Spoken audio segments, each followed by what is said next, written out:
la participation des candidatures importantes, ceux-là qui n'ont pas les moyens d'avoir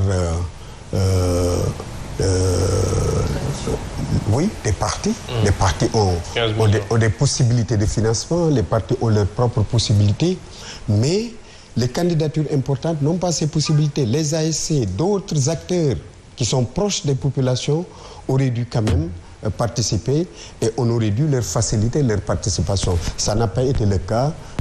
On a vu que la caution qui a été fixée pour des élections locales, je pense que c'est excessif et que d'avance les candidatures indépendantes sont disqualifiées. Alors on parle d'une caution de 15 millions de francs CFA.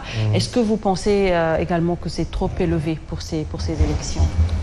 J'estime que cette caution est démesurée, plus qu'élevée. Parce que, comme j'ai dit tout à l'heure, moi j'ai eu l'occasion de participer aux élections locales de 2014, il n'y avait pas de caution. Et naturellement, il n'y avait pas de candidature indépendante parce que c'est lors du référendum qu'on a eu l'occasion, nous, en tant que candidats indépendants, de participer sans pouvoir être en mesure d'emprunter d'être obligé d'emprunter un récépissé de parti politique. Parce que c'est ce que j'ai eu à faire en 2014.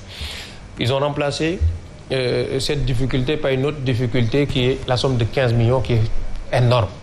Parce que moi, je me dis que c'est un devoir, une obligation en tant que citoyen, si on a envie de voter, de faire son devoir citoyen.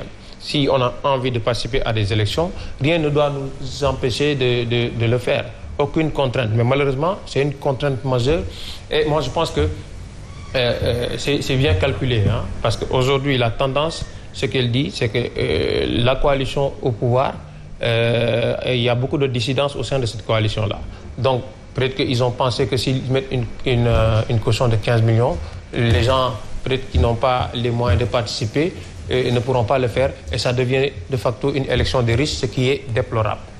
D'accord, une élection de riches déplorable. En parlant de riches, sans transition, on va parler de l'autre actualité, c'est la hausse des denrées de première nécessité. Alors, chose qui est difficile quand même pour les populations.